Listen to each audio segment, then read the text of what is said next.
Next technique is glancing salute. Once again, salute meaning a heel palm. This is against the right cross chest push.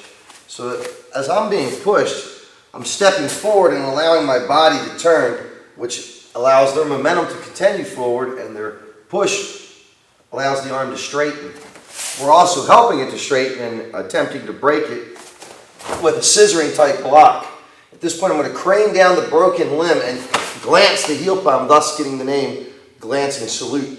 I'm going to crane his head down as I push the arm in, and then I cat back, delivering my knee and elbow shots. At this point, I'm going to cover out my zone of sanctuary.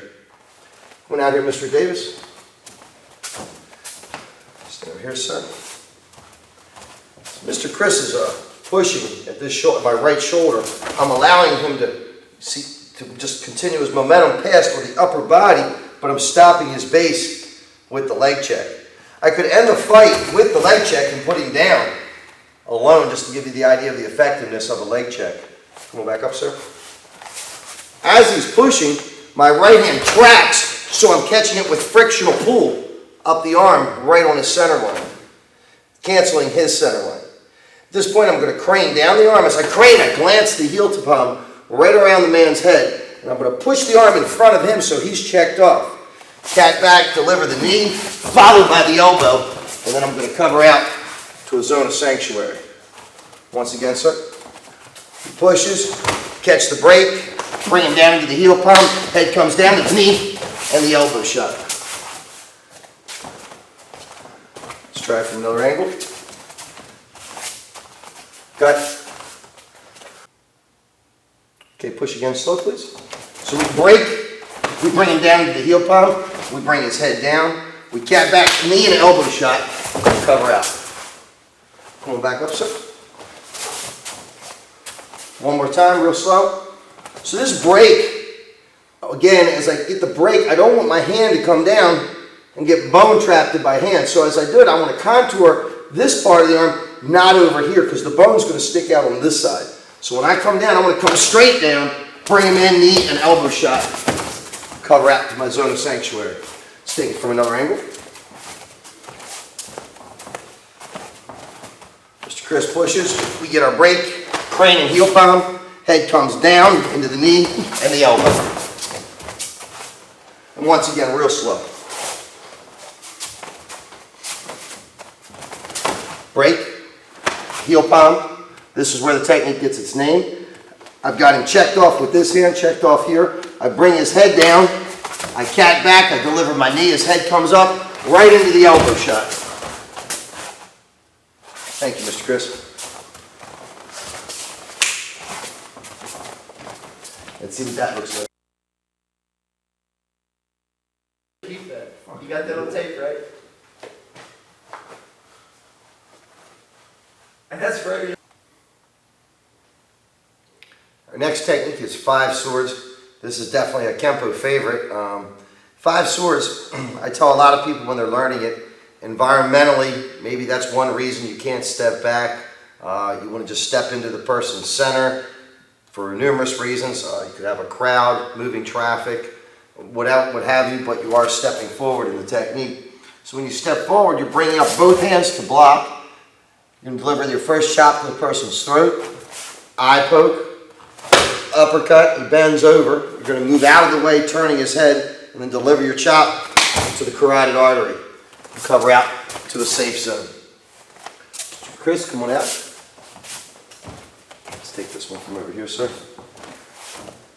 Someone throws a roundhouse punch, especially off their backhand like that. They're trying to put, make it a final shot, so they're putting a lot into it. Mr. Chris, give me a good roundhouse. As you can see, I didn't move, and I stopped his momentum. At this point, the quickest way from one point to another is a straight line. Right here, my right hand moving to his carotid is a very close straight line. So as I hit that chop, I'm also using my forearm to help brace in case he's starting to shoot a left, You can see how this hand here has my face covered. Also, if he's starting to shoot that left, start to shoot your left, this is going to turn it, and then my hand picks up this hand automatically. So once again, throw the right roundhouse for me. Throws the right, he starts to throw the left. and it never is going to land or get there. At this point, once this hits him in the eyes, his hands come up, so he's not ready for that shot to bring him down. Once I brought him down, this hand's going to pick up on the inside of the right wrist as I turn his face with my left hand. I'm going to load up on this right hand and really come down on the back of his neck there and put him right to his knees. Come on back up. Let's take that from over here. When he throws the punch, watch how I stop his forward momentum with the leg check. That right there stops him. There's my chop, eye poke, uppercut, load up, boom, and cover. Now, when some guys, they like to get in fights and it's late at night, and I personally don't drink, but if you're fighting someone that is inebriated and has a lot of alcohol in them, throw your punch slow, you want to make sure after you hit them in the neck, if they're still up on their feet, and the eye poke, when you hit them in the stomach, you're getting out of the way and then delivering your chop. He's bending over, you want to make sure you turn his head with your left hand. Come on back up, sir. So from this uppercut right here, as he's bending over, I'm turning his head right there in case he did vomit. He vomits over this way and not on me. A lot of guys don't believe that when they get hit in the stomach, that with adrenaline and stuff flowing, that they throw up. I've seen where guys have gotten sick in the middle of a fight. So I always emphasize to the students, make sure you turn the guy's head. One more time, sir. Slow. So he shoots the punch with block, chop, eye poke, uppercut, turn his head, right here, the back of the neck's exposed. So we're going to track this arm and come right down on that shot and then cover out to our safety zone. Come on back up, sir. Let's take that a little bit faster.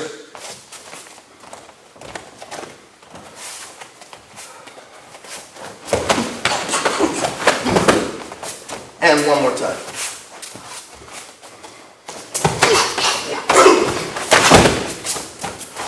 And one more time. Over here.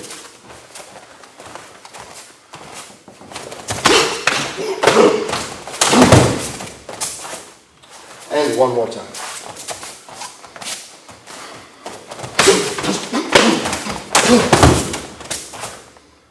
Thank you.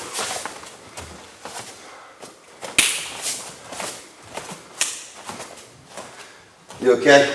Huh? One caught you. It was your knuckles, I think.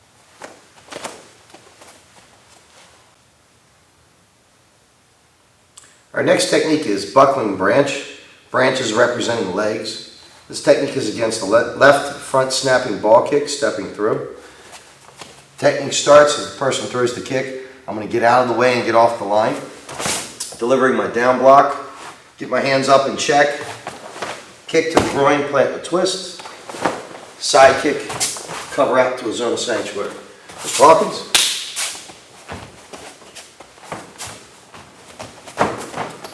Right neutral bow, sir.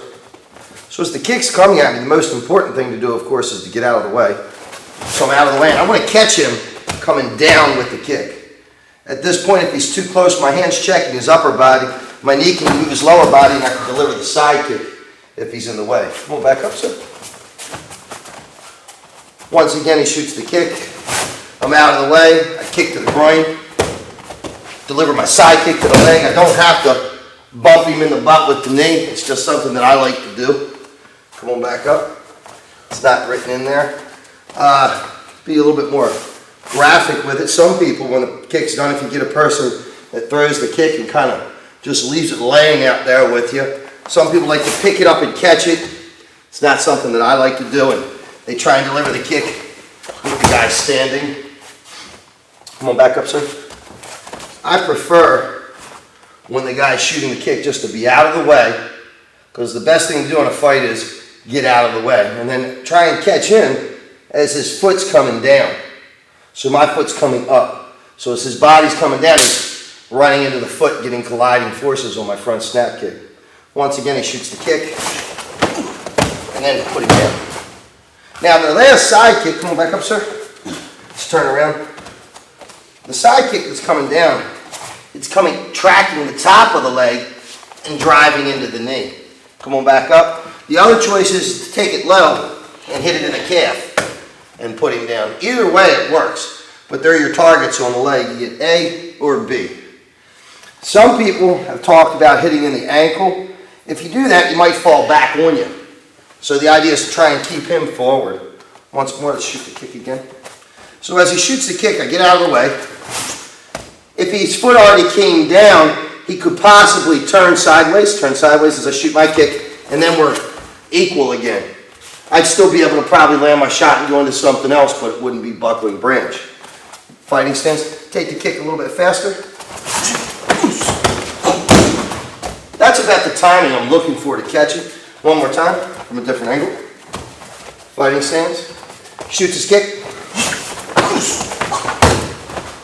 Go back up. We haven't talked about environment. Environment's one of the first considerations in a fight. Environment is dictated as whatever's in you, on you, or around you. If you're fighting on the street, it's probably concrete. Guy gets hit in the back of the leg. When that knee hits the ground, that's going to do a lot of damage. When he does the nose dive, that's going to do a lot of damage. Let's also talk about his positioning. One more time. Shoots kick. Right here, I'm out of zone of obscurity. So I'm getting off behind him on the first move. Back up. Shoots kick. Now I'm behind him in this position. I've got my hands checking him so I can gauge his distance and put the kick in. Move back up, sir. Shoot the kick again. So I got out of the way and I caught him in the groin. I'm in a twist. If he raises up, say my kick was ineffective or he was able to check it off and he's turning, if he turns into a strike. If he turns back the other way, he turns into a strike. So I've got him checked at that point. I can always unwind and go to something else if I need to. Come on back up, sir. One more time. So he shoots the kick again. Groin, side kick to the leg. Come on back up. And let's take it from this angle. Ideally, he's kicking from 12. When I'm done, you want to try and exit to about 4:30, right? Come on back up, sir. Thank you.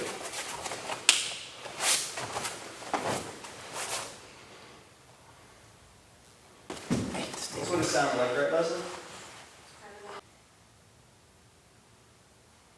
Next technique is scraping hoof. This is against an attempted full Nelson. We have 3 full Nelson techniques in our system. The first one is an attempted one. We don't let the person get it on us. The next one would be where they're just getting on, and the third one would be the third phase of the full Nelson where you're bent over. They come later. So in the attempted full Nelson, the very first thing we want to try and do is not let him get his hands around us. And Mr. Parker directly said to me, he said, Jimmy, anytime you're ever in the heat of battle, the second you touch the person, you want to make them feel pain. Never forgot that. So as the person's putting that full Nelson on me, the first thing I'm trying to do is trap their hands and make it unable for them to use them and root myself to the earth so I can't be picked up or manipulated or moved around. And if I am, I will be able to control them before they would be able to control me. So as the full Nelson's being put on me, I anchor down to the ground and root myself. If you kind of look at my feet, you can see my feet are gripping the mats. My toes are literally digging into it like a little squirrel digging its claws into the bark of a tree.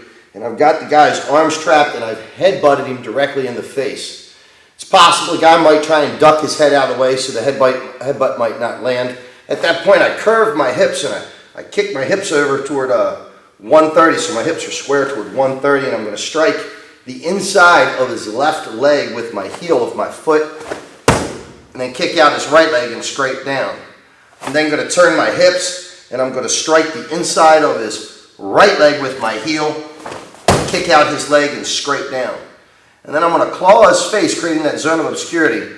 And since his base is so spread, he should fall on his keister. And then I'm going to cover out to my zone of sanctuary. Mr. Hawkins.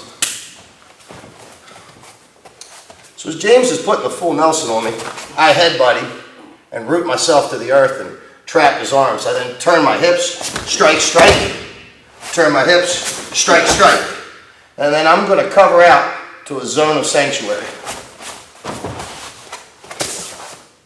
Go back up. And let's take it from the ringer. Once again. So I attempt to headbutt him and root myself to the earth, turn my hips, strike, strike. turn my hips, strike, strike. And then as I go to cover out, claw. Come on back up. Once again, he goes to put the full Nelson on me. Headbutt, root myself, turn hips, strike, strike, strike, strike. I like to add one of my personal favorites, scoop and claw. Come on back up. And one more time.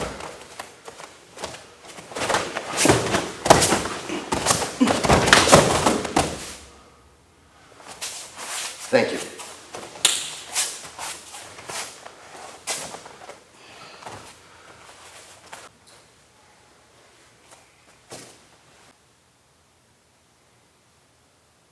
Next technique is grip of death. This is against a headlock. We had one other technique for a headlock, and that was grasp of death. And that was the first one. It's kind of in the headlock, and they were stationary. And this one, the guy's twisting off toward 10:30 and turning his hips. So your first movement is to solidify your base and check his leg, and also you want to be able to breathe. The guy's trying to take your breath away. You know, the very first thing that happened to you when you were born was the doctor cracked you on the keister. Out went that mucus shooting across the room, and the track of life began. Now you got this guy trying to stop that track of life. So you're in a real bad position. So the first thing I'm doing is I'm turning my head so I can breathe, and I have the option of biting him. When I bite, I have space on the outside of my mouth on each side so I can still breathe. So I can breathe through the sides of my mouth when I'm biting into the flesh. At that point, that's going to make the person want to pull away. Remember, this isn't a sporting event. This is for real. You're trying to preserve your life. So I'm in this headlock position, and the first thing I'm doing is I'm turning my head. When I step with my right foot, my left knee is going to bend into his right calf, and I'm going to step to his center point, which will be 10:30. My hands are going to load into the hammering position, and I'm going to strike him with two hammer fists in the groin and the kidney. So as I step, I'm timing it with the right foot so I get that marriage of gravity effect on him. At this point, my left hand is going to come over the chin, and I'm going to anchor using his chin as a fulcrum right here with my forearm, bringing his head back. I'm going to crane the arm down, deliver my heel palm. At this point, if he's right here still, I'll check that arm as he's falling, and then cover out to approximately 10:30. Once more, so I step, hit, heel palm, and cover. Mr. Hawkins? Thank you, sir. So I'm in a headlock. I've turned my head. I'm going to step with this foot. My left knee is going to go right across this calf. And I'm going to hit to the groin and kidney. At this point, my left hand is going to come over and anchor under the chin. I've got his arm trapped right here with my head, so he can't pull his hand out. I fulcrum back, bringing his head back. At this point, he can't kick me in the groin because he can't bring his foot up because my elbow is anchored down. He can't hit me with the other hand either. At this point, my hand's going to come up, tracking up the body and strike him right in the chin as he falls. And then I cover out to my zone of sanctuary. Once again, Mr. Hawkins, let's take it from a different angle. So I step and I hit. And I come over and I trap that arm up and I anchor the elbow down. This is kind of a cool thing going on here. My thumb's right underneath the chin, and my hands are across his mouth, so he can't bite me right now. I'm pushing forward and back, so it's real hard for him to open his mouth.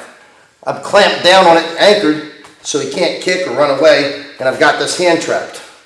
This hand's going to track right up the body as I get rid of this arm, and hit right to the chin, and then cover out. Going back up, Mr. Hawkins. Let's take that again. So here I'm in the headlock. Come on back up for a second. When we line up in a meditating horse. This is the warrior. This is the scholar. So our hands are like this. When I start grip of death, it's not written in there, but nobody says you can't do it. I like to take my left hand, come up, smack the person right about there in the back of the head. I like to have this hand come up and smack him right on the bridge of the nose.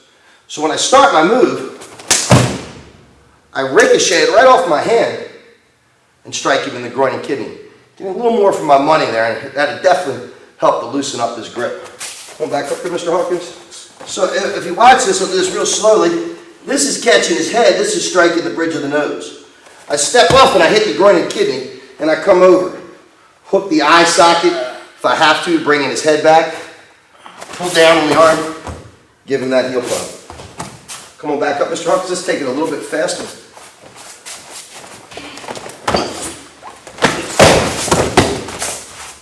Come back up, sir. And a little bit faster. And one more time, sir.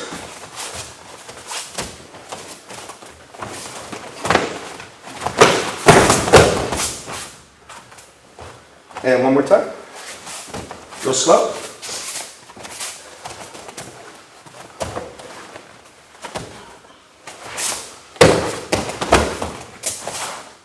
Thank you, sir.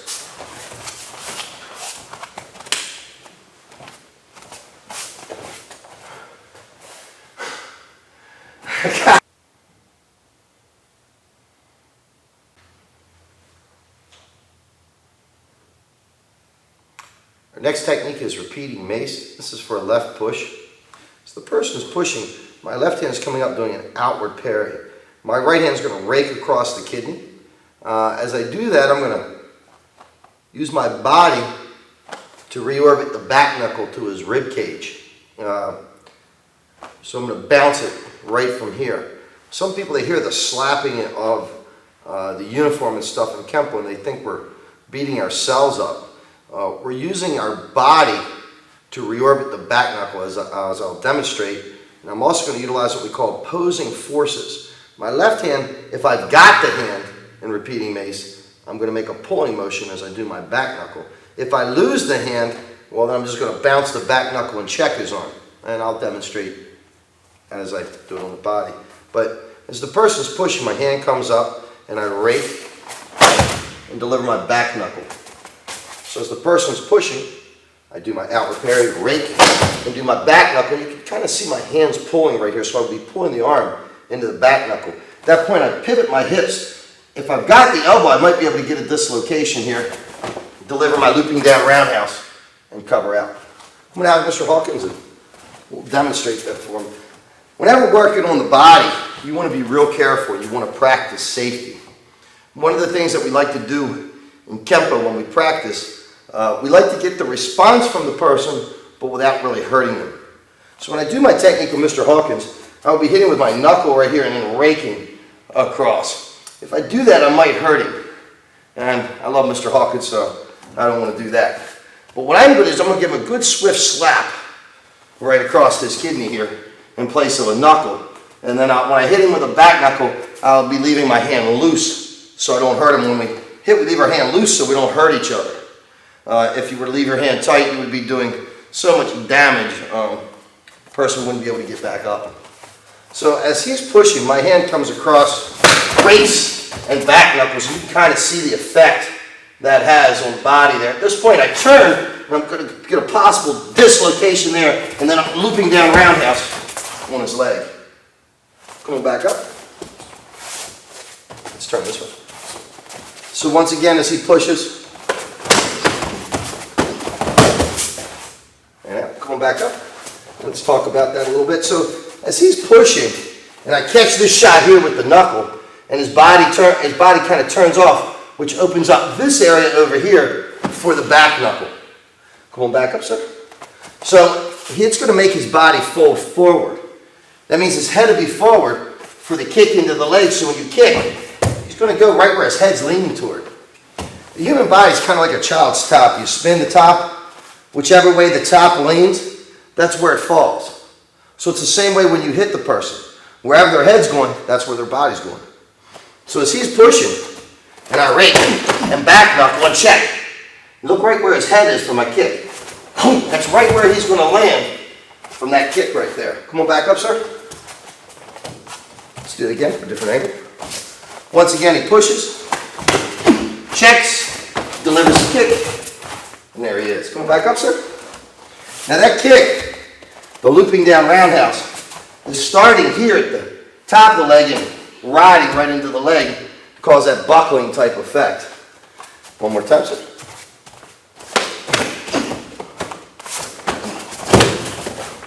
Come on, back up. And let's turn this way. One more time. Thank you, sir. Come on up. If it was wintertime, environment being the first consideration in a fight, whatever's on you, in you, or around you, the person might have an overcoat on. The same move when the person pushes, because the overcoat, we alter our targets. The same strike to the kidney, I'm now doing to the ear, and then to the face. See, I can still that break and do your kick. So in the wintertime, you might need to alter the target and change it. Imagine somebody hit that ear, a little flick during the winter and how that hurts. Let alone the way I do this to his body, imagine it on his face. Come on, back up.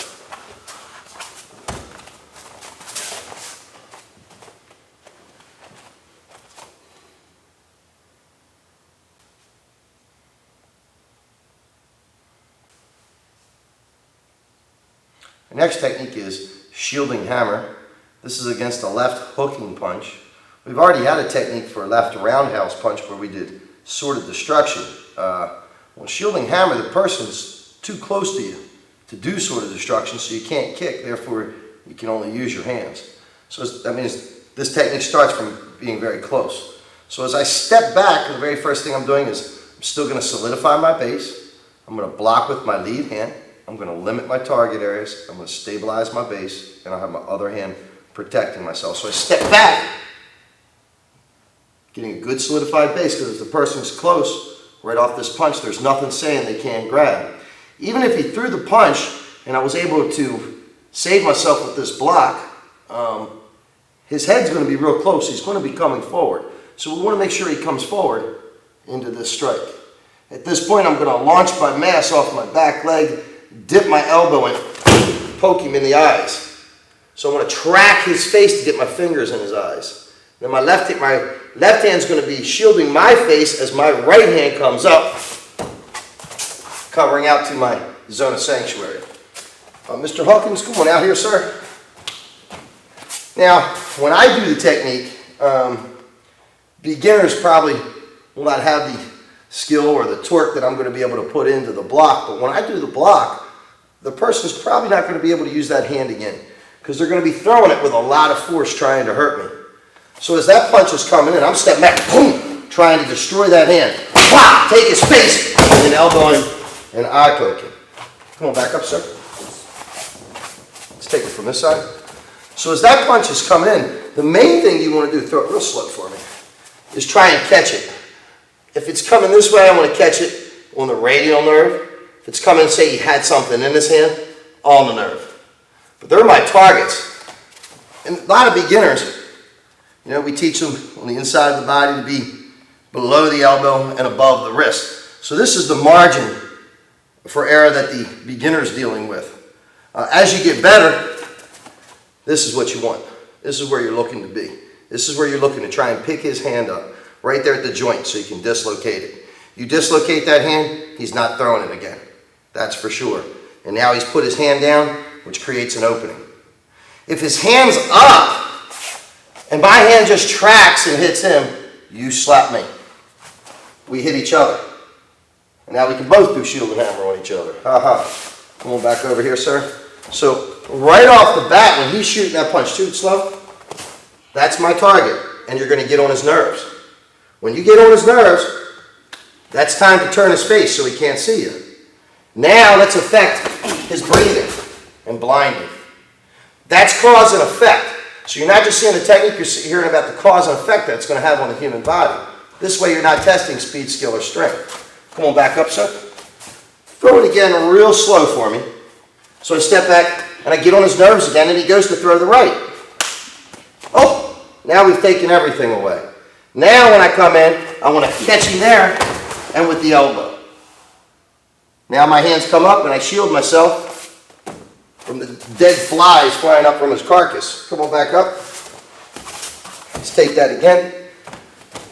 Now, when people fight, most people, when you watch them on TV, that's what people do. They watch TV and they try and mimic what they see. So they see the person standing like this and throwing the left, and then comes the right. So that's what most people do. We as Kenpoists understand scientific principles. The quickest way from one point to another is a straight line. I myself am right-handed. Therefore, I would want my right side of my body toward my opponent. So I have my right leg and my right hand closest to him. Now, the opponent will probably get in the fighting stance that I took, switcher stance, and he has his hand up. So he's going to try and jab. So as he goes to jab and shoot the left, boom, pop, pop, and out. One more time from this angle. Same thing. We're squared off. We're in the fighting stance now. So he shoots the left, pop, pop, boom, and out. Come on, back up. Let's take it from over here. He shoots the left, whack, pop, boom, and out. And one more time. Let's take it from over here. He shoots the left, whack, boom, and out. Come on, back up.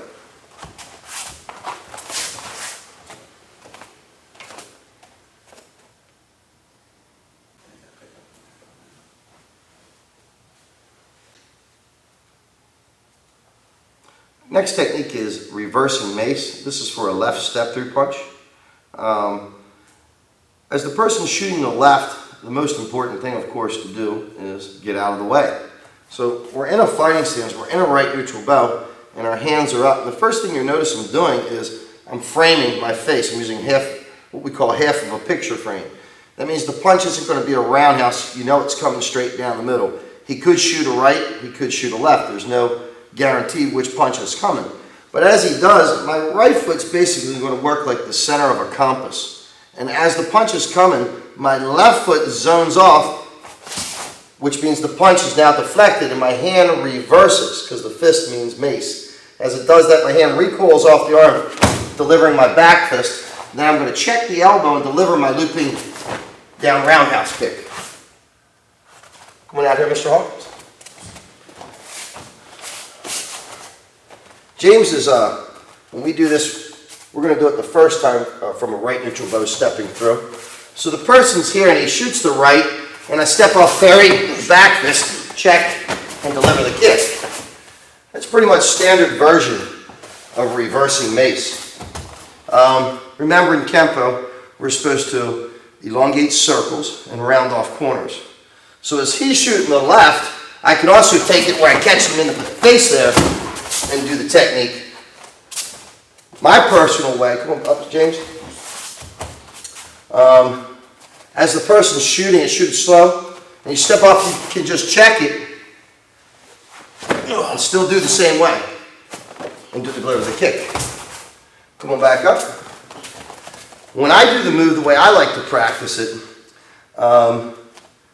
adopting one of Bruce Lee's ideas, or Mr. Parker's, it's a good idea, as you'll see. I'm framing the face, and we're going to put the person in a fighting stance where they're shuffling and shooting it off the left. Again, quickest way from one point to another is a straight line. So if we put this fist here, and the straight line is right here where he wants to get to.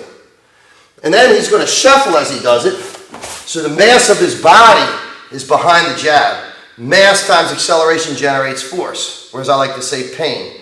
So he's trying to put the pain right here. So as they say in the Bible, do unto others before they do it to you, and do it better.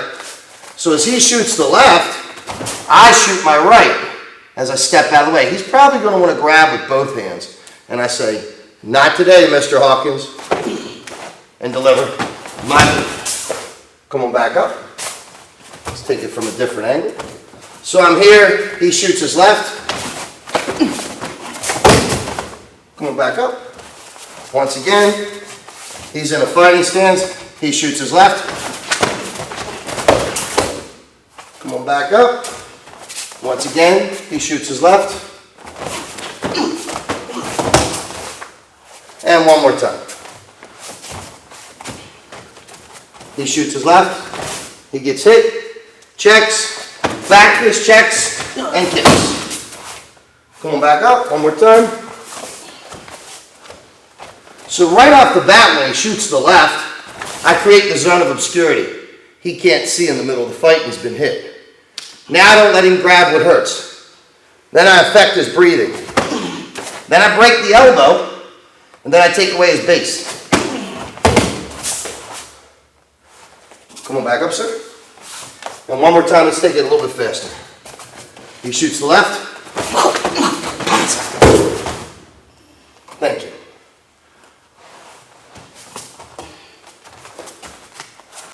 Best you can. He's probably going like this right about now.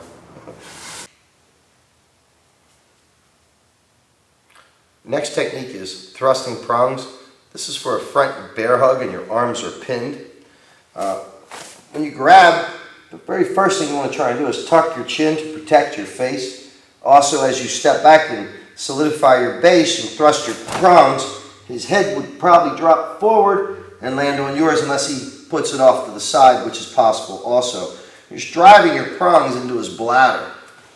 If you have a person and they had like thick clothing on, or they grabbed you and they're trying to scoot their hips out of the way, another option is to drop back and bring the prongs from underneath and come up into the groin, solidify your base, and check their width and height. At this point, you're going to deliver your knee, side kick, and inward elbow. From this point, we're going to cover out to a zone of sanctuary, 730, and drop him right at our feet, kind of like a bearskin rug with a sweep. Coming out, Mr. Hawkins, and let's demonstrate that. So James grabs me with the front bear hug. I tuck my chin, and I'd step back and I drive my prongs down and into his bladder. At this point, I check his width and his height and his depth. I'm going to drive my knee into his solar plexus, side kick and take out his base as I deliver an inward elbow. At this point, I'm going to take this arm, send it in front of me, and sweep, covering out, putting him right at my feet. Come on back up, sir.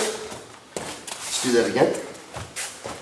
So once again, he grabs, I tuck my head, driving my prongs down, checking his width, deliver my knee, side kick and inward elbow. If I cut the elbow down, that's where he's going to land at my feet and cover. Come on back up, sir. One more time. If he grabbed him, say he scooted his hips out of the way so I couldn't get him from this angle, so I drop low, and then let's turn around this way. When he's grabbing and he scoots his hips back, move this one back for me, and I drop back, I can still come from underneath, hitting him in the groin. Come on back, let's do it this way. If he pulls this leg back, and I still drop, still come from underneath. Once I do that, I'm right back on track. Deliver my knee, side kick, and cutting down. Come on back up, Mr. Hawkins. Once more from this angle. He grabs, I tuck my head, thrust my prongs, deliver my knee, side kick, inward elbow, sweeping as I leave, and cover. One more time. Let's take it from this angle. So he grabs, I tuck my head, thrust my prongs, check his width, knee, side kick, inward elbow. Cutting down, he falls right on his back. Let's take it a little faster.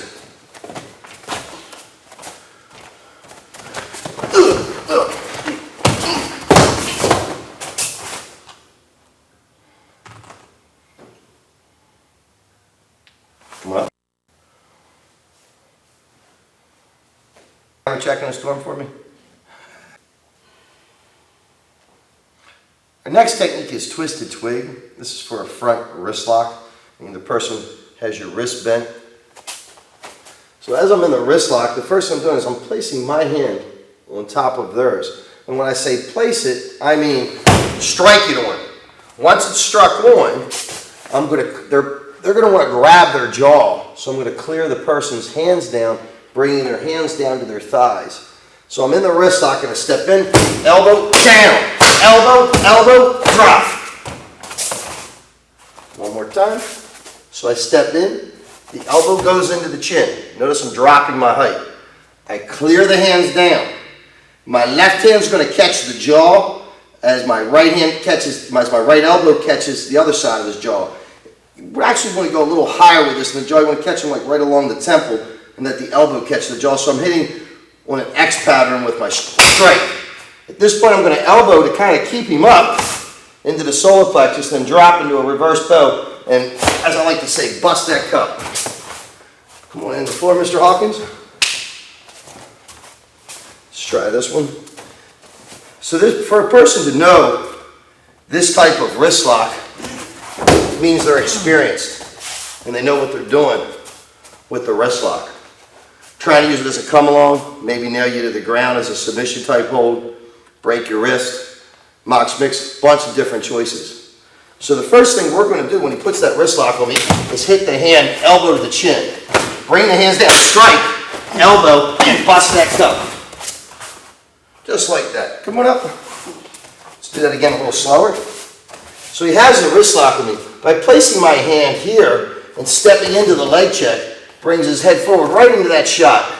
At that point, he leaves my hands alone and wants to grab his face and is probably going backward, and I go, no, you come back here for that. Then I want to hold him up with the elbow and then drop in on the hammer fist. Come on up, sir. Let's do that again. So he has me in the wrist lock, elbow hits the chin, hands are down, hits, elbows, and drops. Come on up. Let's take it from this angle. He has his wrist lock, elbow hits, could catch the face as you claw, catch him in the jaw, hold him up with the elbow. When I move in for the hammer fist, this hand might catch him in the face. So then as I go to leave, I rip and hold him up with that forearm. Come on up, sir. And send him to the dentist.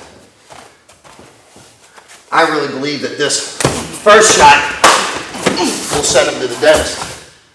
And the last shot will keep him from reproducing another just like him. Come on up, sir. One more time, real slow. So he has me in the wrist lock, I elbow, rip down, caught him in the jaw, elbow, and bust that cup.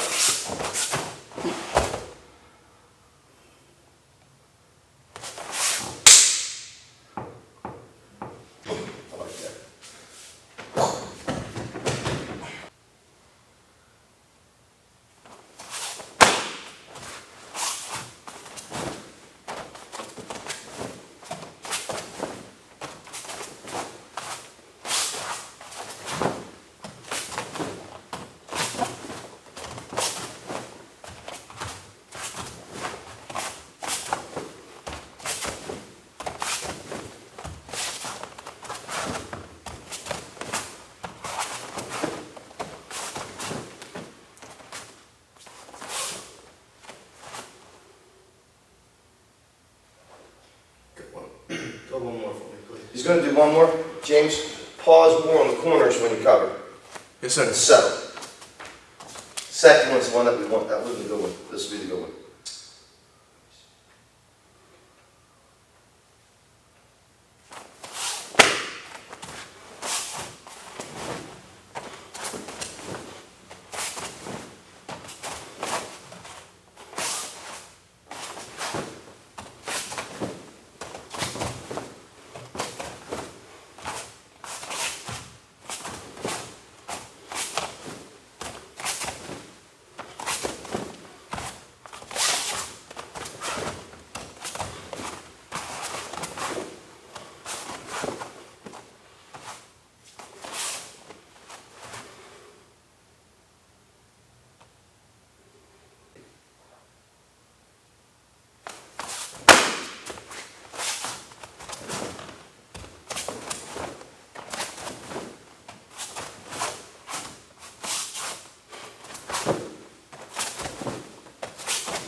the end.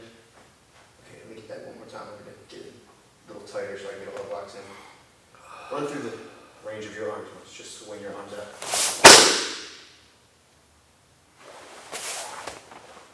Okay, one more time, please.